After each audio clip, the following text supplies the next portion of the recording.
afternoon, guys, and welcome to episode 6 of Diary of a Security Consultant, the show where we want to talk all things security consultant and security operations, I suppose. Firstly, thanks for the feedback on episode 5, which is on EAS activations and improving the industry. The feedback's been really good. A couple of queries internationally. I'm actually shocked that the podcast has been viewed more in Australia and the States than it actually has in Ireland or Europe, which is good. I'm not complaining. And it shows us getting that security is interested in a broader context rather than just in Ireland. I had been asked for a little bit more international content, I suppose. Just adjust this a tiny bit better. A little bit more international context in terms of the subjects we do rather than just specifically to Ireland. From next week I will do that, but I'd already planned, I suppose, this week's episode out on the subject that we're going to be talking about this week, which is setting up a security company in Ireland. So we're going to talk about that a little bit. The article would have come out a couple of days ago, and it's getting some good traction. So that's what I wanted to speak about here. And then next week I'm going to move into kind of security in a broader context for those people overseas who had asked for stuff from outside of Ireland, or it wasn't as Ireland or European specific. What have we been up to this week? Some of you would have seen the LinkedIn post I put up this week. I just finished up the first QQI Level 6 Security Management Program of the year for ICSE. Probably my favourite program to teach is that QQI Level 6 program, because everybody who signs up for that program, it's an expensive program, it's not cheap, but the value that they get, I think, from not just from the training, which is a bit boastful, but from the actual resources and materials that they get on the program, and it's kind of the sense of achievement that people get from of the body of work that they build up. Like the project on the program is to build a security manual for a site with a minimum of 3,000 words. So they come up, they've built a full site risk assessment, they've built a full set of SOPs, they've built a roster, they've built a budget, all over the space of those 3 weeks that they're with us on the program. And the sense of achievement that I always think that people get from that, people coming in who are working maybe as supervisors but looking to move up, or working as regular staff looking to move up, the sense of achievement they get out of building a volume of information like that, using the information that they're given, I think is fantastic. To my knowledge, ICSE are the only providers of that in a commercial basis in Ireland. They're certainly the only ones that put people through. It's a program that I'm proud to have written, I suppose, and it's been validated, it's been peer reviewed by other people. I don't get to deliver on it as much as I did, but as much as I used to, I suppose, with other stuff that I'm doing. But this was the first time in probably about a year and a half probably that I've got to deliver a full one of those programs, and it was brilliant. I loved the program. If anyone's interested, I'll stick the link down in the show notes for it.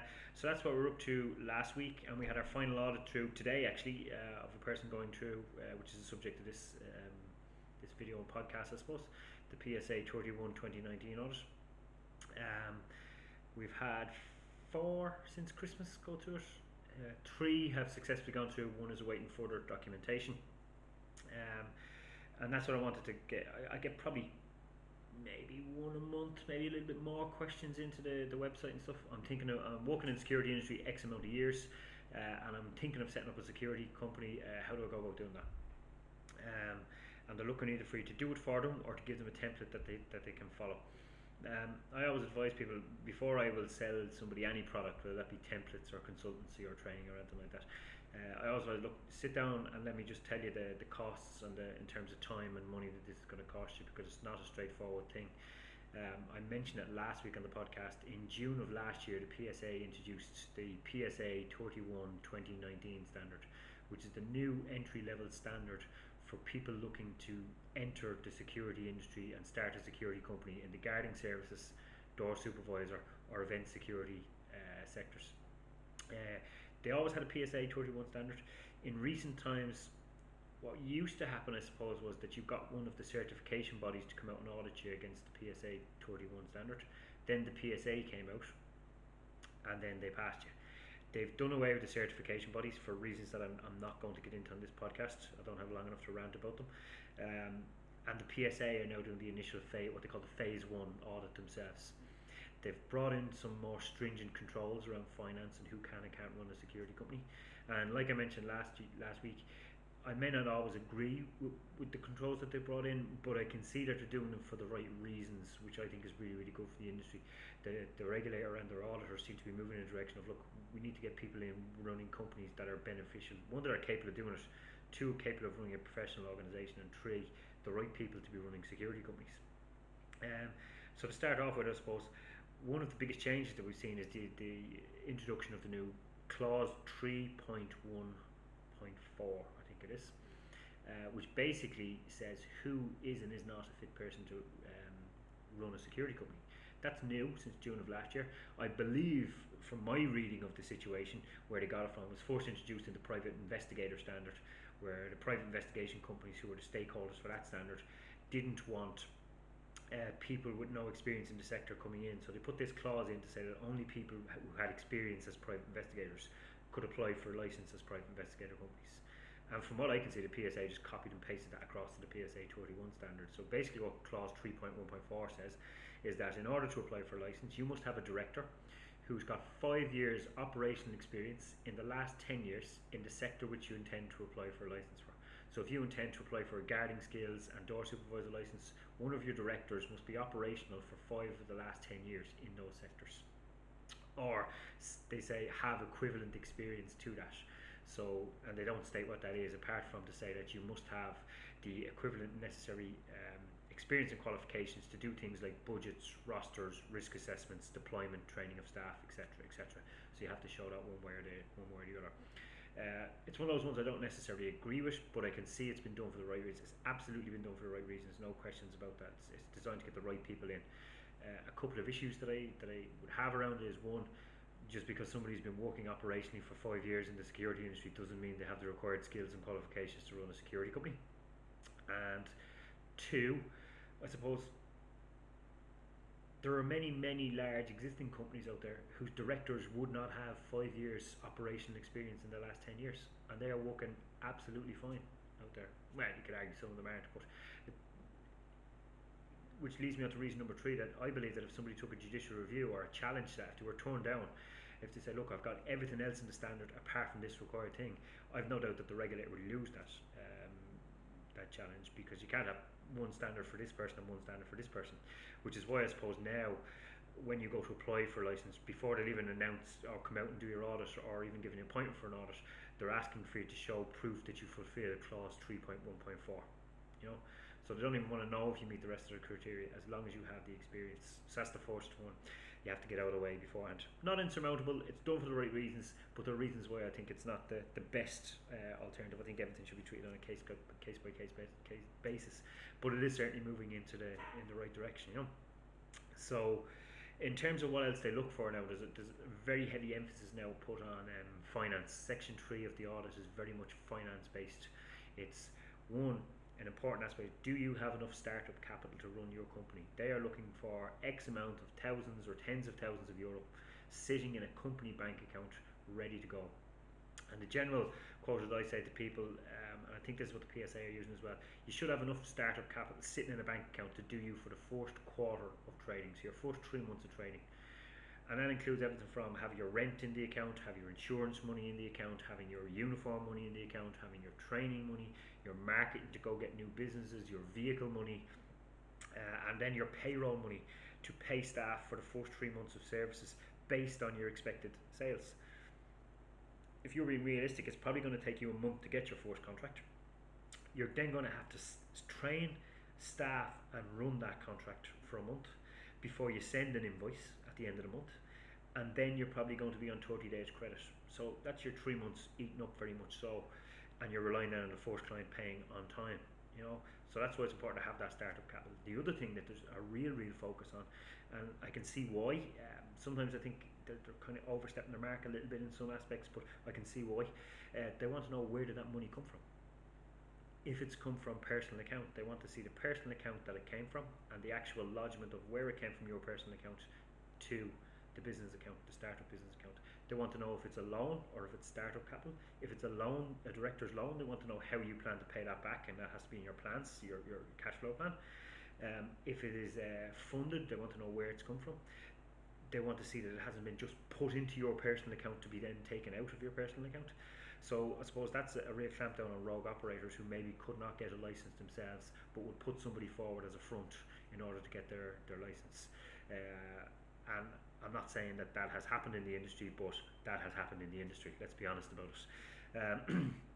So they want to see that, and then based on that startup capital and based on the funding that you have, they want to see a detailed cash flow plan for the first 6 months. That's always been there in PSA 28 2013. It's always been the case, but the detail that they are now looking for is very, very stringent. They want to see sales, they want to see the number of hours a week and a month that you're basing those sales on, and they want to see the prescribed rate that you are planning to charge. And if they feel that the rate is not achievable for the area, the geographical area or the sector that you're looking to supply staff into, they will tell you this is not a proper cash flow plan, and they have told people, and rightly so. They want to see all of your expenses, all of your insurance, everything detailed on that cash flow plan, and your profit at the end. If you're going to be taking a salary, if other directors have to be paid a salary, what loans have to be paid, etc., etc. Premises have to be upkept, all that kind of stuff. So there's a real emphasis on that, which I think is good, having proper startup capital in account. And that often shocks people when they ring me up and they say, look, I'm thinking of starting a security company. When you take them through the detail of what it's going to cost them just to set up, they kind of go, well, that's a bit of a shock to the system, you know. In that section then, they also look at your premises.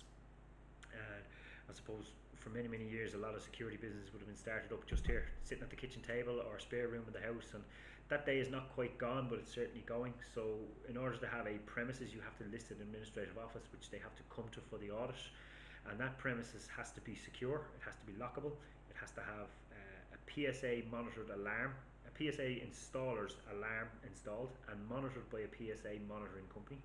So if that's your spare room, then that has to have a standalone alarm with a standalone contact on the door and a PIR inside, so that you get a double activation from a monitoring centre if somebody breaks in. It has to have secure storage for files. It has to have secure storage for keys.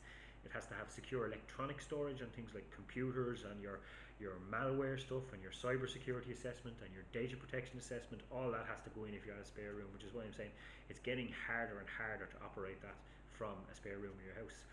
That room or that office is also going to probably form part of your command and control system, which is how are your staff going to check in with you, how are your staff going to be rostered. So it has to be a secure place. So bear that in mind if you're going to put that down, that you're not going to say that as a managing director you're going to be operating 7 days and 7 nights a week. You're going to have other people manning that office day to day. So do you really want other people coming in into your house during the day or sitting in your house at night, which is one of the requirements to have, unless you're going to outsource some of that sort of stuff, which is also possible. Insurance is another big one. I suppose I've mentioned a few times in various podcasts and talks I've done. It's getting harder and harder to gain insurance, particularly for the door supervisor sector. Most insurance underwriters now are looking for you to just take the guarding sector, and even they're a little bit dubious on the event sector for new entrants. Do a year, do 18 months claims free, show them that you're a good, reliable customer with good control measures in place, and then look for the insurance cover in that sector, because of the poor behaviour of existing business. That's the reality. Insurance companies will not underwrite it anymore because of the level of claims and the level of payouts. So new businesses can't get insurance because of the behaviour of existing businesses. That is the reality of it, you know. The risks have just been too high based on existing businesses for people. So they look at that. Another interesting one that they brought in very recently is many people's only method of getting an insurance policy now is to get a policy that has a very large excess. So might have an excess of €5,000 or €10,000, which basically says that in the event of a claim we will insure you, but you pay the first 10,000 on every claim or the first 5,000 on every claim.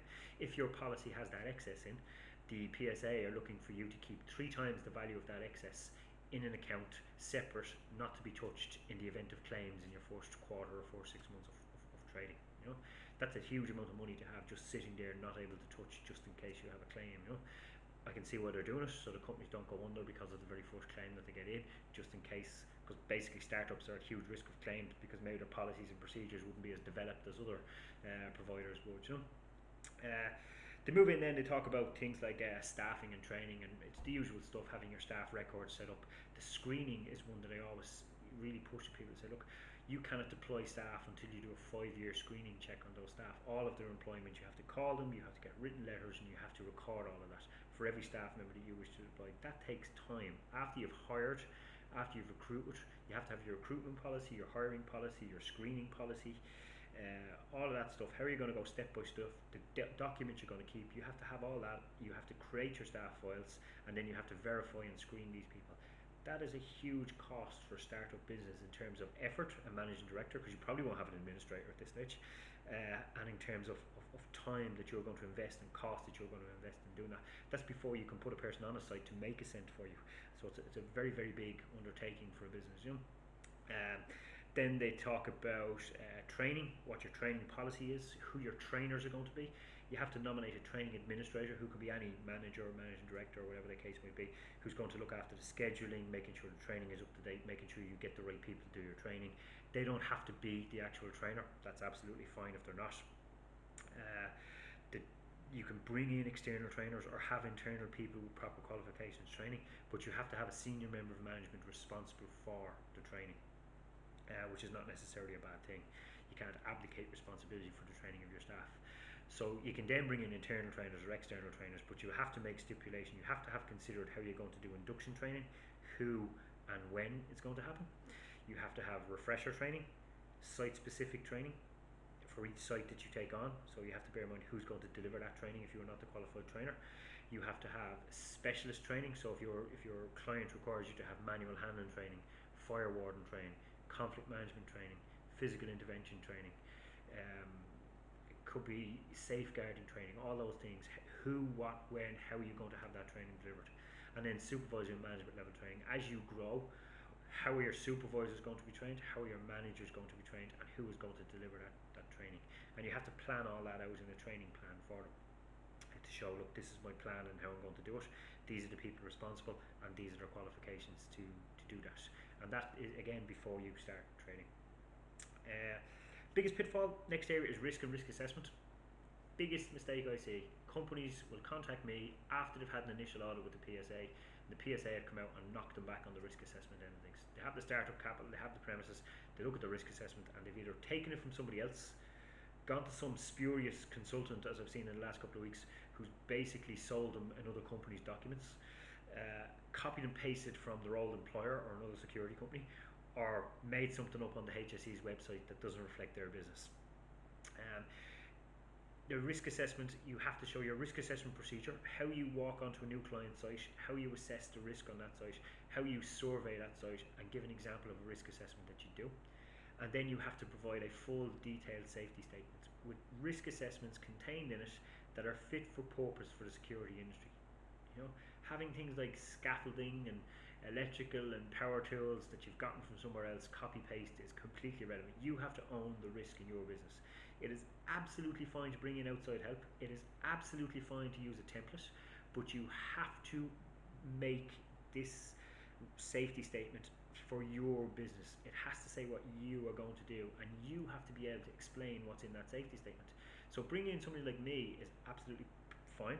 We can write the safety statement, we can help you with it, we can take you through the risks and why we think this is a good idea, but you have to own it, and you have to know about it, you have to talk your way through it, and you have to have the input about what's good for your company and what's bad for your company, why you want to do things in certain ways. And that's probably the biggest area of failure I see with new security companies.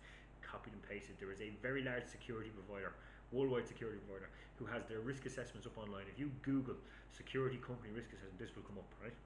And the amount of companies who have come to me, so God only knows how many the regulator have got with these people's risk assessments, and you look at it and go, look, if I know what they are, then the regulator knows what they are. They've seen them before.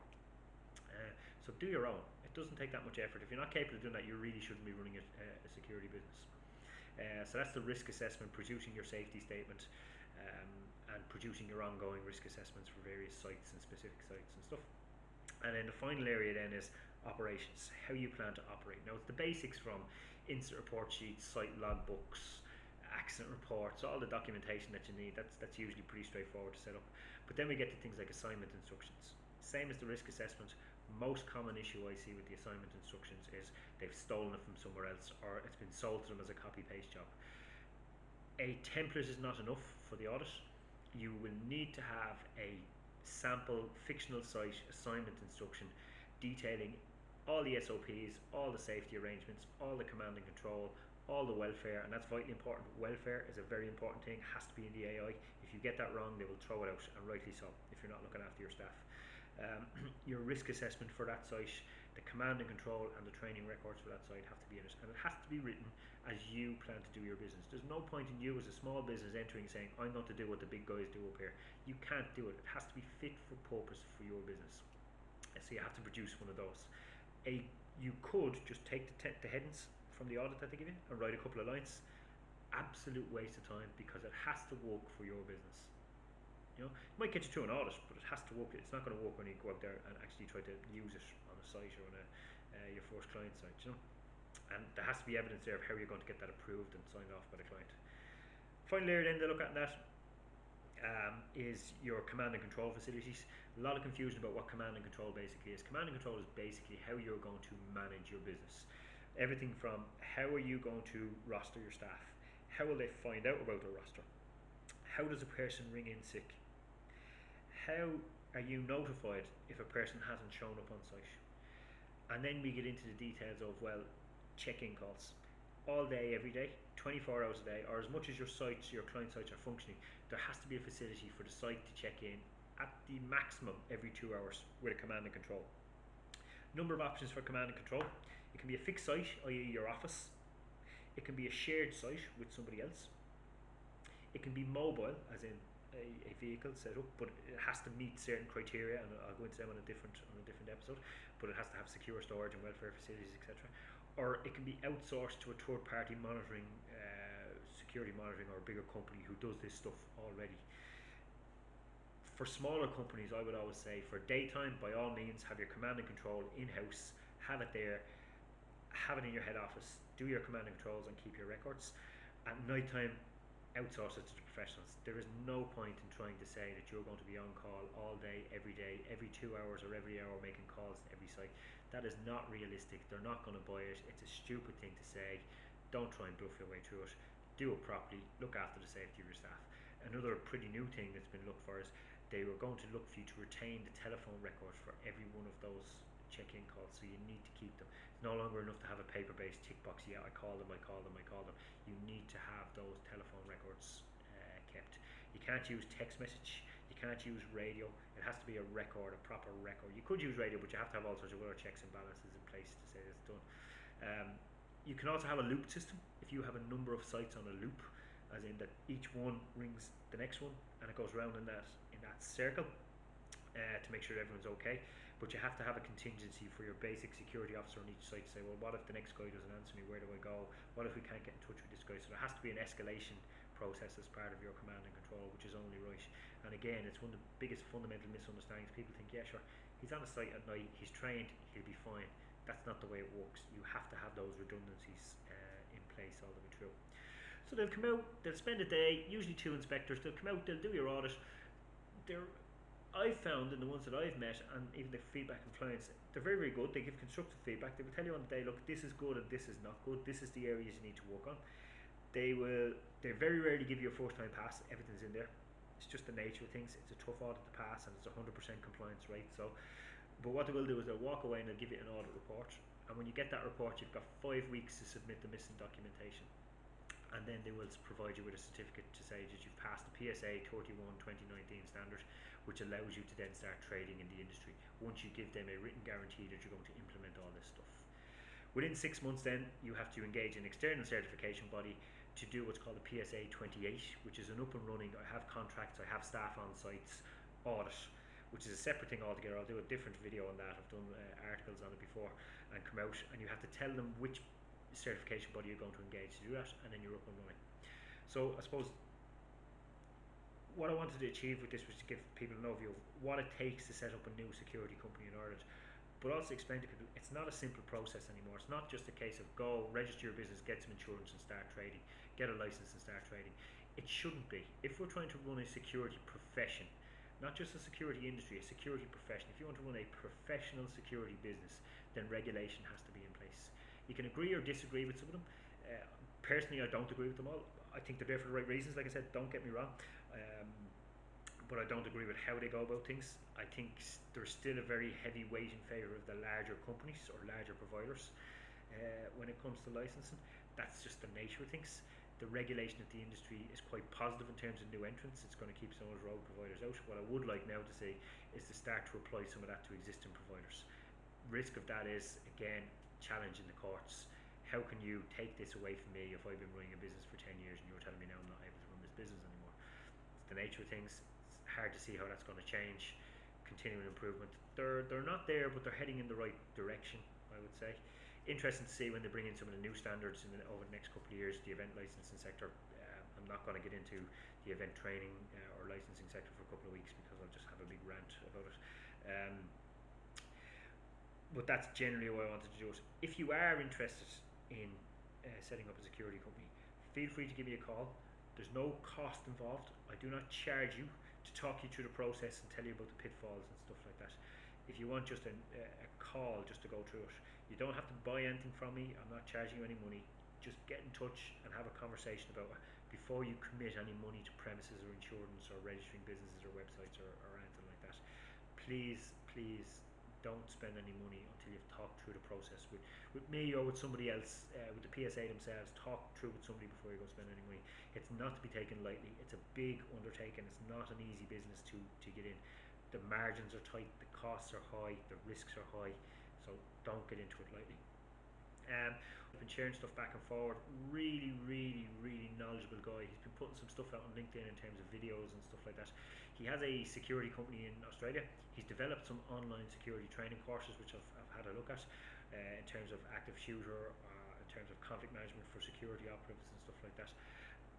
Very professionally done, looks very class. I cannot pronounce the name of his company. It's Prasidian Security, I think is the name of it. He's probably going to disown me on LinkedIn for not being able to pronounce the name of his company, but I am going to put a link to the courses down below. Very much worth a look. There's money involved, you have to buy these courses, but if you want good CPD, it's worth investing in good quality programs. Another thing that I'll just mention to you for those in the security management, risk assessment, risk management sphere. One of my favourite books in the security industry, it's over there in the bookshelf somewhere along with the Handbook of Security, is the Security and Risk Management Body of Knowledge, edited by Julian Talbot.